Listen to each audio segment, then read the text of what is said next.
Welcome to మన Bheemili news. ముందుగా bulletin లోని హెడ్లైన్స్. 70 వన్యప్రాణుల వారోత్సవాల్లో పాల్గొన్న AP deputy CM Pawan Kalyan.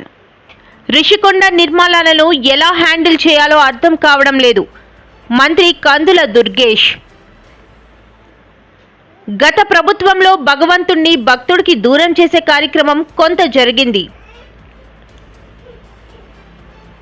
కూటమి ప్రభుత్వం ఎంతో ప్రతిష్టాత్మకంగా ప్రవేశపెట్టిన అన్న క్యాంటీన్ల పనితీరును పరిశీలించిన ఎమ్మెల్యే గంటా. 70 వన్యప్రాణుల వారోత్సవాల్లో పాల్గొన్న AP deputy CM Pawan Kalyan. జిల్లాలో ఇసుక కొరత లేదు. 6 నెలల అవసరాలకు సరిపడ ఇసుక సిద్ధం. Joint collector Sethu Madhavan. వైజాగ్లో కిలాడి హనీ ట్రాప్. ఓ యువతి హనీ ట్రాప్ విషయం వెలుగులోకి వచ్చింది. అవసరం లేకపోయినా ఆహారం కోసం వచ్చి బాగుంటుందని అడవి జంతువులను చంపడం తప్పు అని ఏపీ డిప్యూటీ సీఎం పవన్ అన్నారు. 70 వన్యప్రాణుల వారోత్సవాల్లో భాగంగా మంగళగిరిలోని అరణ్య భవన్ లో జరిగిన కార్యక్రమంలో ఆయన పాల్గొని మాట్లాడారు. పోలీసు కోసం పొంగోలిన్ అనే జంతువులను చంపడం వల్ల ఈ రోజు అవి అంతరించే స్థితికి చేరుకున్నాయి. వాటిని సంరక్షించుకోవాల్సిన బాధ్యత మనపై ఉంది అని పేర్కొన్నారు. ఒక్కొక్క వల కట్ చేయడం అంటే కూడా నష్టపోవడం అనమాట. వాళ్ళు నష్టపోయి ఆ వలలు కట్ చేసేసి మళ్ళీ వాటిని వదిలేయటం. అంత మనస్ఫూర్తిగా అంటే మనం అనుకుంటాం కదా, ఒక్క మనిషి ఏం చేయగలరని. ఒకళ్ళు అనుకుంటే చేయగలరు. నేను చాలాసార్లు చెప్తాను, 1 man's courage makes a majority. ఒక్కళ్ళు అనుకుంటే చాలు. ఇక్కడున్న ఒక్కొక్క బిడ్డ, ఆడబిడ్డ కానీ అబ్బాయి కానీ, స్కౌట్స్ అండ్ గైడ్స్లో ఒక్కొక్కళ్ళు కానీ ఈ దేశాన్ని, ఈ సమాజాన్ని మార్చగలిగే శక్తి సత్తా ఉన్నవాళ్ళు మీరు. సుప్రజ గారు ఒక్కళ్ళు అనుకొని ఆవిడికి తోడుగా రాజు గారు, సూరజ్ గారు, చంద్రారెడ్డి గారు, సోమేశ్వర్ గారు, ఇలాంటి వాళ్ళందరూ ఒక్కళ్ళు అనుకోవాలి. ఫస్ట్ అనుకున్నారు ఏదో చేద్దామని. ఆ చేయడం మూలంగా దానికి ఫారెస్ట్ డిపార్ట్మెంట్ కలిసి వచ్చి, ఫారెస్ట్ డిపార్ట్మెంట్ కూడా ఇందాక మన చిరంజీవి చౌదరి గారు చెప్పినట్టుగా కూడా అన్నీ చేయలేం మనం. సో స్టేక్ హోల్డర్స్ ఉంటారు, చాలామంది కలుపుకొని వెళ్ళాలి. ఆ కలుపుకుని వెళ్ళే భాగంలో మనకి సుప్పజ గారు రావటం, ఇవన్నీ చాలా కదిలించేసింది మనకి. నేను చెంచుల దగ్గర నుంచి నేర్చుకుంది. మనం ఏమనుకుంటాం, ప్రకృతిలో పాఠాలు నేర్చుకున్నవాళ్ళు మన మత్స్యకార జీవన విధానం మీద ఆధారపడ్డ వాళ్ళందరూ ప్రకృతి, వాళ్ళ స్కూల్స్కి వెళ్ళక్కర్లా. ఒక మెరైన్ బయాలజిస్ట్ కంటే కూడా ఎక్కువ నాలెడ్జ్ ఉంటుంది, వాళ్ళకి ఎక్కువ జ్ఞానం ఉంటుంది, వాళ్ళు పట్టుకోగలరు. సో అలాగే నేను చెంచుల దగ్గర నుంచి, మన నాగార్జున టైగర్ రిజర్వ్ దగ్గర నుంచి నేను చెంచులు వాళ్ళ దగ్గర నుంచి నేర్చుకుంది. పెద్ద పులిని వాళ్ళు ఎలా మాట్లాడతారంటే, అది పులి ఇట్లా మాట్లాడరు. పెద్ద పులిని పెద్దమ్మ దేవుడు అంటారు, ఎలుగుబంటిని లింగమయ్య అంటారు, అడవి పందిని బంగారు మైసమ్మ అంటారు, రేచుకుక్కని బవరమ్మ అంటారు. అంటే ఇది మన జీవన విధానానికి అంత లోపలికి వెళ్ళిపోయింది. మనకున్న కూర్మ అవతారం కానీ, వరాహ అవతారం కానీ, మత్స్య అవతారం కానీ, అంటే ఇది మన సాంప్రదాయంలో భాగం. మనకి పర్యావరణ పరిరక్షణ, వసుదైక కుటుంబం అంటే కేవలం మన ఒక్కరి కోసమే కాదు, మానవుల కోసం ఒకటికే కాదు, కొన్ని కోట్లాది జీవరాశుల్లో మనం ఒకళ్ళం. Maybe we're dominant species. Maybe మనం డామినేట్ చేసేసాం మన టెక్నాలజీతోటో, మన ఎవాల్వ్మెంట్ వాళ్ళతోటో. కానీ మనం అర్థం చేసుకోవాల్సిన, మనం ఎదగని మన మీద రిషికొండ నిర్మాణాలను ఎలా హ్యాండిల్ చేయాలో అర్థం కావడం లేదని మంత్రి కందుల దుర్గేష్ అన్నారు. అవినీతి సామ్రాజ్యానికి సూచికగా రిషికొండ మ్యూజియం ఏర్పాటు చేయలేమని సెటైర్లు వేశారు.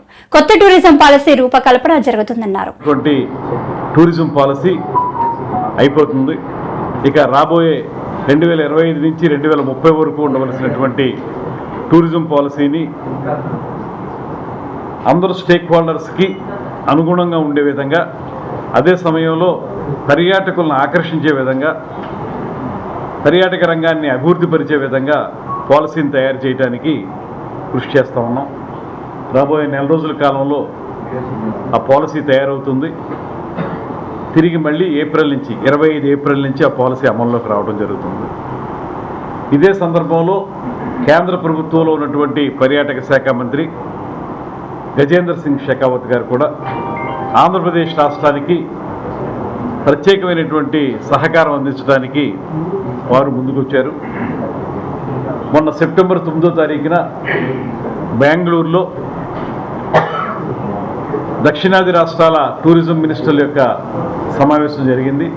నిజానికి అది వైజాగ్లో జరగాల్సి ఉన్నప్పుడు అన్ని ఏర్పాట్లు చేసుకున్న తర్వాత మనకి కృష్ణానదికి వచ్చినటువంటి వరదలు, అదేవిధంగా భారీ వర్షాల వల్ల యంత్రాంగం అంతా కూడా అందులో నిమగ్నమై ఉండటం వల్ల బెంగళూరుకు మార్చారు. బెంగళూరులో జరిగినటువంటి దక్షిణాది రాష్ట్రాల పర్యాటక మంత్రుల సదస్సులో కేంద్ర ప్రభుత్వం నుంచి కూడా సంపూర్ణమైనటువంటి సహకారం ఇస్తామనేటువంటి మాట చెప్పారు. అక్కడ కూడా మనం ప్రత్యేకంగా వారిని కోరింది, ఆంధ్రప్రదేశ్ రాష్ట్రంలో చాలా వనరులు ఉన్నాయి, వీటన్నిటినీ కూడా మనం ట్యాప్ చేసి అద్భుతమైనటువంటి పర్యాటక అభివృద్ధిని సాధించడానికి వీలుగా ఉన్నటువంటి ప్రకృతి సంపదని మనం ప్రజలందరికీ కూడా, పర్యాటకులందరికీ కూడా అందించాలనేటువంటి మాటని చెప్పడం జరిగింది. దాని ప్రకారంగానే రాబోయే రోజుల్లో స్వదేశీ దర్శన్ అనేటువంటి కేంద్ర ప్రభుత్వ పథకం, అదేవిధంగా ప్రసాద్ అనేటువంటి దేవాలయాల టూరిజానికి సంబంధించినటువంటి పథకం, ఈ రెండింటిని కూడా పెద్ద ఎత్తున ఆంధ్రప్రదేశ్లో ఏర్పాటు చేయడానికి కేంద్ర ప్రభుత్వం సమ్మతి తెలిపింది.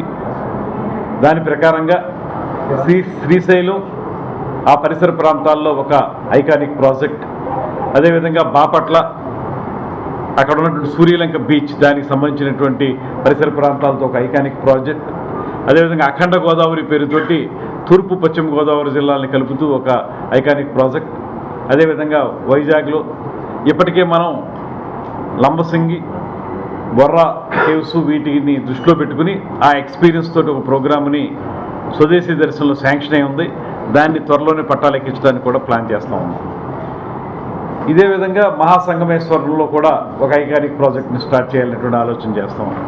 మొత్తంగా ఇవాళ రాష్ట్ర ప్రభుత్వం కృతనిశ్చయంతో ఉన్నటువంటి అంశం ఏంటంటే, గడిచిన 5 సంవత్సరాల కాలంలో ఏదైతే పర్యాటక రంగం కుంటుపడిందో, ఎక్కడా కూడా పర్యాటక శాఖ మంత్రులు ఎప్పుడైనా సరే మీడియా ముందుకు వస్తే అటు చంద్రబాబు నాయుడు గారిని ఇటు పవన్ కళ్యాణ్ గారిని వ్యక్తిగతంగా విమర్శించడానికే వారి సమయాన్ని కేటాయించారు తప్పితే ఏనాడు గత ప్రభుత్వంలో భగవంతుడిని భక్తుడికి దూరం చేసే కార్యక్రమం కొంత జరిగిందని, ప్రస్తుతం టీటీడీ అధికారులు మళ్లీ దగ్గర చేస్తున్నారని ఎమ్మెల్యే రఘురామకృష్ణరాజు అన్నారు.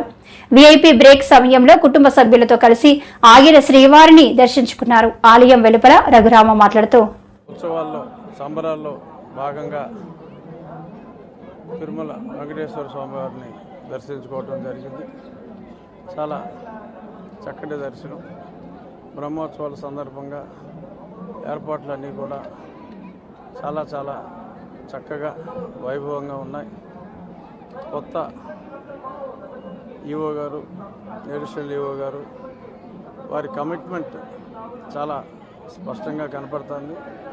రాబోయే రోజుల్లో మంచి బోర్డును కూడా త్వరలో ఏర్పాటు చేస్తారు. మరి ఆ తర్వాత భక్తుల సౌకర్యాలు మరింత మెరుగవుతాయని, భగవంతునికి భక్తుల్ని దగ్గర చేసే ప్రయత్నాలు, అంటే గతంలో కొంత దూరం వచ్చిన మాట వాస్తవం, మళ్ళీ తిరిగి భక్తులు భగవంతునికి చేరువ చేసే ప్రయత్నంలో దేవస్థానం వారు, Tirumala Tirupati trust board most successful అవుతారని, ఎటువంటి ఏదైనా చిన్న చిన్న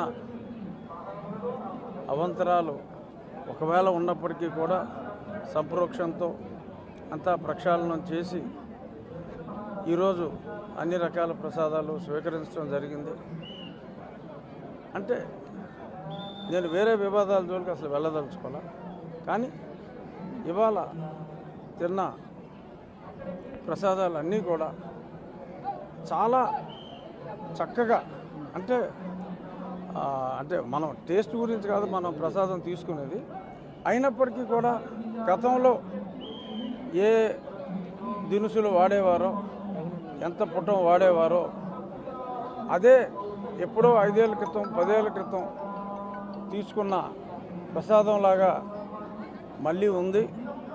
ఒక లడ్డూయే కాదు, అన్ని ప్రసాదాల్లో శ్రీవారికి కైంకర్యం చేసే అన్ని ప్రసాదాలు కూడా గత వైభవాన్ని సంతరించుకున్నాయని చెప్పి ఈ సందర్భంగా ఇప్పుడే ప్రసాదాన్ని సేవించిన వ్యక్తిగా నేను ఘంటాపథంగా చెప్పగలను.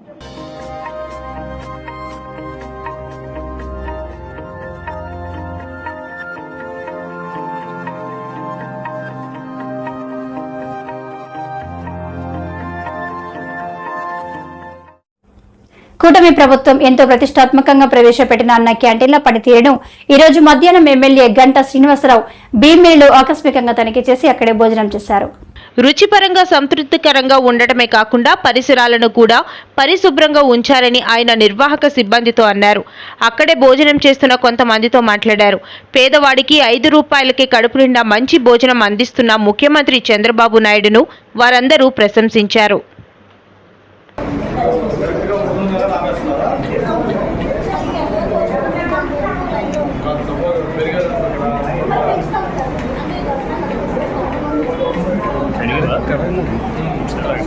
అడిగి తీసుకురా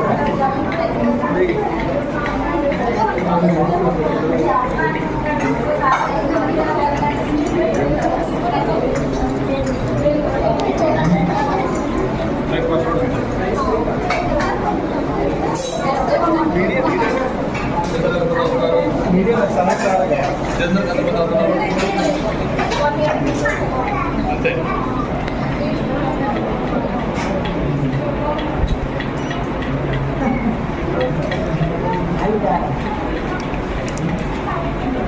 మెను ఏంటి ఒక మెను ఎట్లా ఏ రోజు ఏంటి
జిల్లాలో ఇసుక కొరత లేదు. 6 నెలల అవసరాలకు సరిపడే ఇసుక సిద్ధం. ఇప్పటి వరకు 52,000 మెట్రిక్ టన్నుల ఇసుక సరఫరా. జాయింట్ కలెక్టర్ సేతు మాధవన్ ఇసుక అక్రమ రవాణాపై కఠిన చర్యలు. ఎస్పీ వకుల్ జిందాల్. ఉచితంగా అతి సులువుగా ఇసుక పొందే విధానాన్ని ప్రభుత్వం అందుబాటులో తెచ్చిందని, దీనిని వినియోగించుకోవాలని జిల్లా SP Vakul Jindal joint collector S Sethu Madhavan కోరారు. జిల్లాలో ఇసుక కొరత లేదని, వచ్చే 6 నెలల అవసరాలకు సరిపడా ఇసుక మనకు అందుబాటులో ఉందని జేసీ తెలిపారు. అక్రమంగా ఇసుక తవ్వకాలను నిర్వహించినా, అక్రమంగా రవాణా చేసిన కఠిన చర్యలు తీసుకుంటామని ఎస్పీ వకుల్ జిందాల్ ప్రకటించారు. నూతన ఇసుక పాలసీ ప్రస్తుతం ఇసుక లభ్యత, సరఫరాపై స్థానిక జిల్లా పోలీస్ కార్యాలయంలో ఎస్పీ వకుల్ జిందాల్, జేసీ సేతు మాధవన్ ఆదివారం విలేకరుల సమావేశాన్ని నిర్వహించారు. ఈ సందర్భంగా జేసీ సేతు మాధవన్ మాట్లాడుతూ ఇసుక సరఫరాపై తాజాగా ప్రభుత్వం నుంచి వచ్చిన మార్గదర్శకాలను వివరించారు. ప్రస్తుతం బొబ్బిలిలో సుమారు 300 మెట్రిక్ టన్నుల ఇసుక అందుబాటులో ఉందని, కావలసిన వారికి సరఫరా చేస్తున్నామని చెప్పారు. రవాణా, హ్యాండ్లింగ్ ఛార్జీల క్రింద మెట్రిక్ టన్నుకు 577 రూపాయల చొప్పున వినియోగదారులు చెల్లించాల్సి ఉందన్నారు. వంగర మండలం కొండ చాకరాపల్లి వద్ద డిసిల్టింగ్ ప్రక్రియను మొదలుపెట్టామని, ఇక్కడి నుంచి సుమారు 70,000 మెట్రిక్ టన్నుల ఇసుక లభిస్తుందని చెప్పారు. ఎందుకంటే మాన్సూన్ అక్టోబర్ 15 లోపల అయిపోతుంది కాబట్టి 16 నుండి అది కూడా ఆన్లైన్ ద్వారానే చేయమని చెప్పి ఆదేశం ఇచ్చున్నారండి. సో ఇందులో చూస్తే మన ఫ్యూచర్ యాక్షన్ ప్లాన్ నెక్స్ట్ 6 మంత్స్కి మన డిమాండ్ ఎంత ఉంటుంది, దానికి అనుకూలంగా సప్లై ఎంత ఉంటుందని ఒకసారి కాల్కులేషన్ కూడా ఏమన్నారు. మేము లాస్ట్ 3 months డిమాండ్ చూసి నెక్స్ట్ 6 monthsకి ప్లాన్ చేసాము. అందులో మంత్లీ 30,000 to 35,000 చొప్పున డిమాండ్ వస్తుంది. దానికి అనుకూలంగా మాకు నెక్స్ట్ రాబోయే 2 open reaches plus present desiltation point కలిపితే ఆల్మోస్ట్ నెక్స్ట్ 6 monthsకి 1.8 lakh మెట్రిక్ టన్స్ పూర్తిగా మేము ఇవ్వడానికి సిద్ధంగా ఉన్నాము. అందులో నో ఇష్యూస్. సో ఇది కాకుండా మాకు రేట్ ఆఫ్ ట్రాన్స్పోర్టేషన్ గవర్నమెంట్ నిర్ణయం చేసిన ట్రాన్స్పోర్ట్ రేటు మేము అమలు చేయడం జరిగింది. అందులో జియో 52 ప్రకారం పర్ కిలోమీటర్కి ట్రాక్టర్కి 10 టైర్ ట్రక్కి 12 టైర్ అండ్ 14 టైర్ ట్రక్స్కి ఎంత అనేది వాళ్ళు ఆల్ ఓవర్ ద స్టేట్ రాష్ట్రం మొత్తం కూడా ఒకే రేట్ ఫిక్స్ చేశారు. ఆ రేట్ అని మేము ఫాలో చేయడం జరుగుతుంది. మనం ఇక్కడ కొత్తగా వేయడానికి ఏం లేదు. సో అది కూడా ఆల్ అదర్ ట్రాన్స్పోర్టేషన్ అసోసియేషన్స్తో వాళ్ళు ఆర్డర్స్ చేసేసి నిర్ణయం తీసుకున్నారు. అది కూడా మేము ఫాలో చేస్తున్నాము ఆల్రెడీ. అది కూడా మేము దృష్టికి తీసుకుంటున్నాము. సో ఇందులో వెబ్సైట్ డీటెయిల్స్ ఒకటి ఏమంటారు, మనం ఇప్పుడు ఆన్లైన్ సిస్టమ్కి మేము మారిపోయాము. ఏపీ శాన్ మేనేజ్మెంట్ సిస్టమ్ అనేది ఆన్లైన్ సిస్టమ్గా మారింది. సో ప్రతి ఒక్కరు కన్స్యూమర్ కూడా వాళ్ళు కావాలంటే ఆన్లైన్లో వెళ్ళి వాళ్ళు అక్కడ రిజిస్టర్ చేసుకొని తర్వాత షెడ్యూల్ చేసుకోవాలి. సో ఈ వెబ్సైట్ డీటెయిల్స్ ఒకసారి చెప్తాను. san.ap.gov.in ఆ వెబ్సైట్లో కన్స్యూమర్ ఎవరు శాన్ కావాలో వాళ్ళు అందులో లాగిన్ చేసుకొని వాళ్ళ తాలూకా డీటెయిల్స్. వైజాగ్ లో కిలేడి హానీ ట్రాప్. విశాఖపట్నంలో ఓ యువతి హనీ ట్రాప్ విషయం వెలుగులోకి వచ్చింది. వైజాగ్ లో కిలేడి హనీ ట్రాప్. విశాఖపట్నంలో ఓ యువతి హనీ ట్రాప్ విషయం వెలుగులోకి వచ్చింది. జాయ్ జెమీమా అనే యువతి ఎన్ఆర్ఐలు సంపన్న యువకులను టార్గెట్ చేసి హనీ ట్రాప్ చేస్తోందని వైజాగ్ సిపి శంకబ్రత బాగ్చి తెలిపారు. వారిని ప్రేమ పేరుతో ముగ్గులోకి దింపి మత్తు పదార్థాలు ఇచ్చి న్యూడ్ ఫోటోలు వీడియోలు రికార్డు చేసి కోట్ల రూపాయలు డబ్బులు బంగారం దోచుకుంటోందని చెప్పారు. మీడియాతో ఆయన మాట్లాడుతూ ఈ కేసులో తెలుగు రాష్ట్రాల్లో బాధితులు ఉన్నారు. అంతా పథకం ప్రకారం ముఠా ప్లాన్ చేస్తోంది. నిందితురాలు జమీమాకు ముఠా శిక్షణ ఇచ్చింది. ఎలా ట్రాప్ చేయాలి, మత్తు ఎలా ప్రయోగించాలి, వీడియోలు తీసి బ్లాక్మెయిల్ ఎలా చేయాలని నేర్పించారు. అన్ని ఆధారాలను సేకరిస్తున్నామన్నారు. ఓ బాధితుడి ఫిర్యాదు మేరకు కేసు నమోదు చేసి ఆమెను అరెస్ట్ చేసినట్లు తెలిపారు. Interesting case. ఈ అమ్మాయి నిన్న ఏం జరిగిందంటే, ఆ అబ్బాయి తల్లి వచ్చాడండి నా దగ్గరికి. అబ్బాయి తండ్రి దుబాయ్ లో ఉన్నారండి. అబ్బాయి తల్లి వచ్చి మొత్తం ఈ విషయం చెప్పి ఏం చెప్పారంటే, ఆ అబ్బాయి అమ్మాయితో కలిసి వచ్చాడండి తల్లిదండ్రుల మీద కంప్లైంట్ చేయడానికి. అంటే మీరు అర్థం చేసుకోండి, అబ్బాయిని ఏ విధంగా గ్రిప్ లో పెట్టాడు. అప్పుడు వరకు అబ్బాయికి నేర్పించారు, మీరు మీ తల్లిదండ్రుల గురించి పోలీస్కి పోయి చెప్పండి, సిపి గారికి పోయి చెప్పండి. తర్వాత లోపలికి వచ్చి మాట్లాడుతూ ఉంటే స్లోగా ఆ మత్తు పదార్థం ఏదో పెట్టారు. ఆ ఇన్ఫ్లుయెన్స్ పోయిన తర్వాత మొత్తం అతనికి అంత మెమరీ రిటర్న్ వచ్చి స్లోగా మొత్తం చెప్పాడు, ఎలా ఎలా ఎలా ఎలా ఇదంతా చేశారు. ఈరోజు మనం పేపర్లో చదివాం కదా, ఇదంతా చెప్తే మేము వెంటనే కేసు రిజిస్టర్ చేయమని ఆర్డర్ ఇచ్చాము. తర్వాత ఈ విషయం తెలుసుకొని ఇంకొకరు విక్టిమ్ ముందుకు వచ్చాడండి కంచర్పాలెంలో. అతన్ని కూడా అదే మాదిరిగా చాలా రోజులు ఇలాగే మత్తు పదార్థాలు ఇచ్చేసి మొత్తం డబ్బు లాక్కొని ఫ్యామిలీ నుండి దూరం చేసి ఇలాగే చేశారు. ఇప్పుడు మాకు తెలుస్తుంది ఆ గ్యాంగ్ లో చాలా మంది ఉన్నారు. వాళ్ళు ఇలాగే డబ్బు గల వ్యక్తులు ఎవరెవరు మేల్ మెంబర్స్ ని గుర్తిస్తారు, చేసి ఈ అమ్మాయిని వాళ్ళ దగ్గరికి పంపిస్తారు. అమ్మాయి ఫస్ట్ ఏదో ఇన్స్టాగ్రామ్ ఫేస్బుక్ ద్వారా పరిచయం అవుతుంది, లేకపోతే డైరెక్ట్ గా షాప్ దగ్గరికి వచ్చి మేము డిజిటల్ మార్కెటింగ్ చేస్తాం, మీ ప్రొడక్ట్ బాగా మార్కెటింగ్ చేస్తామని ఆ ముసుగులో ముందుకు వస్తారండి. వచ్చి తర్వాత స్లోగా ప్రేమించడం, ఆ నటించడం స్టార్ట్ చేసి తర్వాత ఇంటికి తీసుకెళ్తారు. తర్వాత ఫ్యామిలీ నుండి దూరం చేసి రెగ్యులర్ గా మత్తు పదార్థాలు ఇచ్చేసి ఫిజికల్ రిలేషన్షిప్ పెడతారు. తర్వాత పూర్తిగా అమ్మాయి హోల్డ్ కి వచ్చేస్తారు అబ్బాయి. ఇలా చాలా కేసులు జరిగాయని మాకు తెలిసింది. మేము ఒకటి విక్టిమ్స్ కూడా 1 by 1 బయటికి వస్తారని కొందరు భయపడుతున్నారు, మా మర్యాద పోతుందని అంత జరిగిందని. కానీ ఇద్దరు నిర్భయంగా ముందుకు వచ్చారని ఈ లేడీని మనం పట్టుకోగలిగాము. ఈ లేడీని పట్టుకోకుండా ఉంటే ఇంకా ఎంతమంది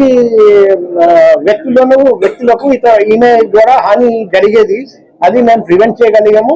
ఇప్పుడు సాక్షిలో కూడా ఇంక్రిమేటింగ్ డాక్యుమెంట్